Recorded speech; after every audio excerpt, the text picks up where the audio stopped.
जैसे मैं। अब उस चांद को बंद कर दे ताकि मैं अपने चांद को निहार सकूं। रब कौन है? क्या? क्या? दीदी ये देना भूल गई।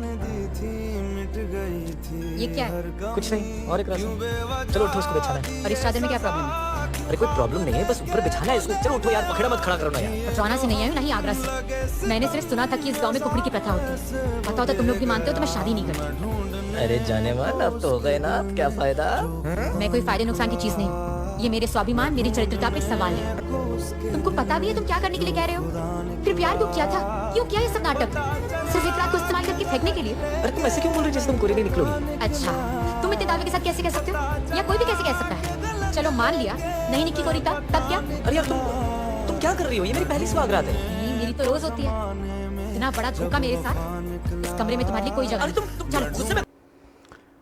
ये प्रथा तो देखा जाए तो काफ़ी एक्सट्रीम पे जा चुका है, मानते हैं इस चीज़ पे, हम भी एग्री करते हैं। लेकिन तुम खुद सोच के देखो अभी जो चल रहा है क्या वो सही है?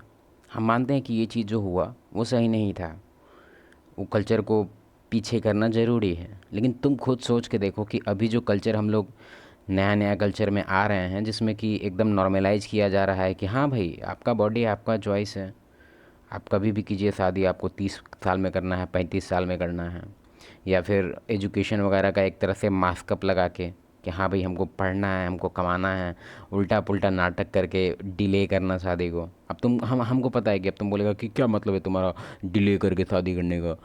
हम बताते हैं क्या मतलब है। देखो, तुम साइंटिफिक अगर डेटा भी अगर जाएगा तो तुमको पता होगा कि जो फर्टिलिटी रेट होता है सबसे हाईएस्ट होता है 18 to 25 पे, ठीक है। और जो फर्टिलिटी रेट होता है एक और चीज़ दिखाता है कि जो फीमेल का जो ब्यूटी होता है वो 18 से 25 के बीच में पीक करता है, ठीक है। एक बार समझ के देखो क्या है प्रॉब्लम। पीक कर रहा है इसका ब्यूटी, ठीक है। दो चीज़ पीक पे है। पहला इसका हार्मोन्स, क्यों? क्योंकि 18 से 25 में अगर तुम खुद सोचो, गॉड बहुत स्मार्ट है, बॉडी में तुम्हारा बहुत मतलब एक तरह से तुम देखा होगा, साइंटिस्ट लोग भी बोलते हैं कि भाई हमारा जो बॉडी बना हुआ है एक अलग ही लेवल का टेक्नोलॉजी है उसमें, जो हम लोग कैचअप नहीं कर सकते हैं। समझ रहा है कितना हाई टेक्नोलॉजी है तुम्हारे बॉडी में? अभी एक और चीज़ तुमको हम बताते हैं। देखो, अब क्योंकि तुमको पता है कि 18 से 25 में तुम्हारा जो हाईएस्ट फर्टिलिटी होता है फीमेल में, मतलब फर्टाइल होती है फीमेल सबसे ज़्यादा, समझ रहा? तो उस टाइम हार्मोन्स वगैरह भी है, पूरी तरह से फोर्स करता है फीमेल को, मतलब एक तरह से वो, समझ रहा है हम क्या कहना चाह रहे हैं? हम यूट्यूब हम क्या ही बोले तुमको, लेकिन तुम खुद समझ के देखो कि 18 से 25 के बीच में इसका हार्मोन्स जो है वो मेट फाइंडिंग को लेके बहुत सीरियस होता है, ठीक है। और ये जो सीरियसनेस का जो टाइम है ये परफेक्ट होता है मैरिज के लिए। क्यों? क्योंकि समझ रहा है तो इसमें मिस्टेक सबसे ज़्यादा, अगर तुम कोई भी डेटा उठाएगा कि सबसे ज़्यादा मिस्टेक फीमेल किस एज में करती है, तो 18 से 25 के एज में, ठीक है। सबसे ज़्यादा मिस्टेक 25 के बाद धीरे धीरे मैच्योरिटी आने लगता है उसमें, ठीक है।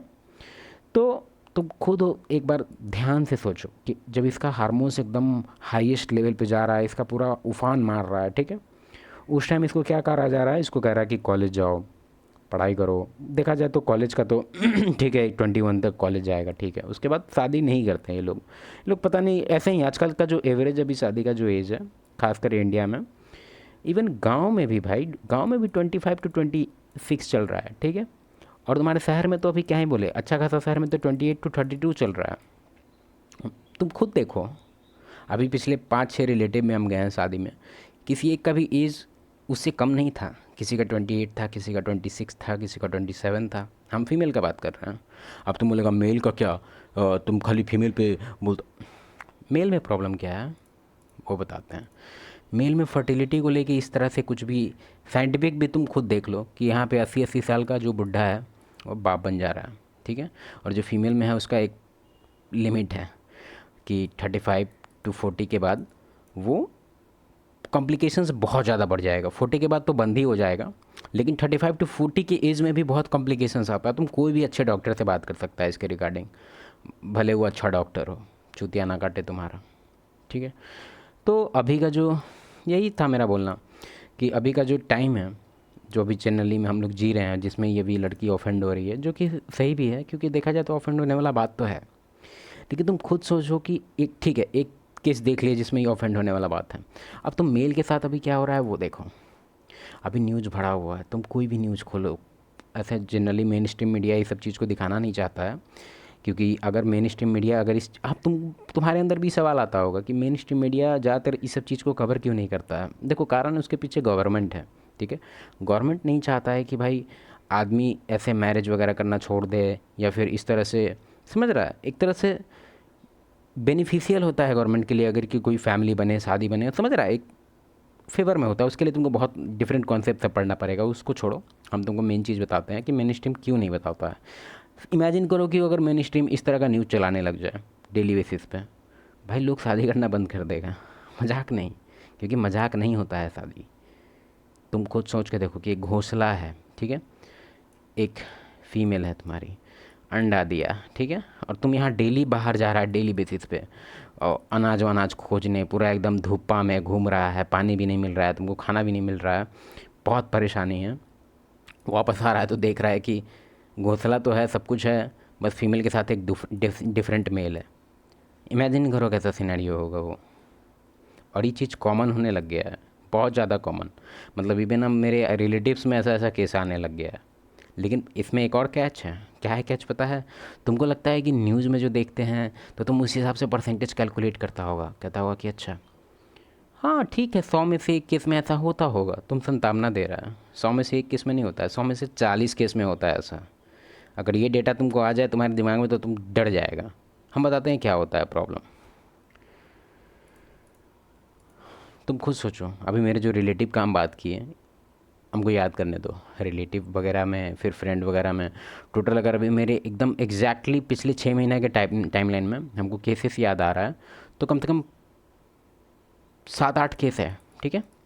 और 7-8 केस में कोई भी रजिस्टर नहीं हुआ पुलिस वगैरह में, कोई भी कोर्ट नहीं गया, ठीक है। एक केस में कोर्ट गया है, लेकिन वो भी इसमें हम कंसिडर नहीं किया क्योंकि वो डिफरेंट केस है, ठीक है। तो लगभग तुम देख रहा है 90% केस में कोई नहीं जा रहा है पुलिस में, कोई रजिस्टर नहीं हो रहा है, बस रिलेटिव को ये सब चीज़ पता चल रहा है। अभी रिस्की हो गया है, ठीक है। अब इसके पीछे क्या प्रिकॉशंस लेना है तुमको, हम कुछ प्रिकॉशंस हम अपना बता देते हैं जो कि हम ज़्यादातर देखना चाहते हैं। तुम्हारे अंदर ये भी होना चाहिए, मतलब कुछ फ़िल्टर हम तुमको बताते हैं। फ़िल्टर पहला नंबर 1, ठीक है, बहुत अच्छा कॉलेज नहीं होना चाहिए। तुम मान लो फॉर एग्जांपल तो कोई लड़की से शादी कर रहा है, ठीक है, कॉलेज जो होगा उसका वो बहुत अच्छा नहीं होना चाहिए। मतलब होता है नहीं जिसमें बहुत फेस्टिवल हो रहा है, पूरा एकदम मॉडर्न है, ये नहीं होना चाहिए, ठीक है, पहला चीज़। दूसरा चीज़, ज़्यादा मॉडर्न नहीं होनी चाहिए, ज़्यादा हाई एक्सट्रोवर्ट लड़का टाइप का जो नहीं करती है कि आजकल की, पूरा एकदम कॉन्फिडेंट है, ये है वो। पता नहीं तुम लोग इस चीज़ को कैसे देखता है। कॉन्फिडेंस सुनते ही तुम लोग को लगता है कि दोनों जेंडर में कॉन्फिडेंस होना चाहिए, लेकिन नहीं। अगर तुम बायोलॉजिकली जाओ तो कॉन्फिडेंस बस मेल में होता था, ठीक है। फीमेल में थोड़ा सा हेजिटेशन होता था, थोड़ा नर्वसनेस होता था। और देखा जाए तो हेजिटेशन और नर्वसनेस जो है वो मेल को पसंद आता है। अगर कोई भी फीमेल में अगर वो क्वालिटी देखता है जिसमें वो हेजिटेंट है, डरी है थोड़ा सा, हम तुमको क्या ही बताएं, मानते हैं ये सब चीज़ सोसाइटी के रूल से तुमको डिफरेंट लग रहा होगा, लेकिन ये ट्रू है। कॉन्फिडेंस पसंद नहीं आता 90% मेल को। अगर तुम बहुत ज़्यादा कॉन्फिडेंट है, कोई भी फीमेल नहीं आता पसंद, एकदम अजीब लगता है, ठीक है। तुमको एक चीज़, तुमको रूल पता है, यूनिवर्स का रूल है, अपोजिट अट्रैक्ट्स। इमेजिन करो कि हम कॉन्फिडेंट हैं, तुम भी कॉन्फिडेंट हैं, नहीं अट्रैक्शन आएगा भाई। Opposite attracts. इमेजिन करो कि हम बहुत सबमिसिव हैं और तुम बहुत कॉन्फिडेंट हैं, हाइपोथेटिकल एग्जांपल है ऑब्वियसली, तो हाँ तब बनेगा अंदर से अट्रैक्शन। कि अगर कोई फीमेल है जो बहुत हाईली कॉन्फिडेंट है और हम बहुत ज़्यादा इनसिक्योर है, बहुत ज़्यादा अंदर से सबमिसिव हैं और पूरा हमको एकदम हर एक चीज़ में नर्वसनेस होता है, कोई भी हमको कोई टास्क दे देता है हमको समझ में ही नहीं आता कि क्या करना है, इसको कैसे करना होगा, हाँ तब हमको लगेगा कि वो मेट मेरे लिए अच्छा लगेगा, क्योंकि अगर हम खुद सबमिसिव हैं। ये सर्वाइवल का टेक्निक है बेसिकली, ठीक है। सर्वाइवल का इसमें परसेंटेज बढ़ता था, हमेशा से ऐसा होता है। चलो ठीक है, बाय।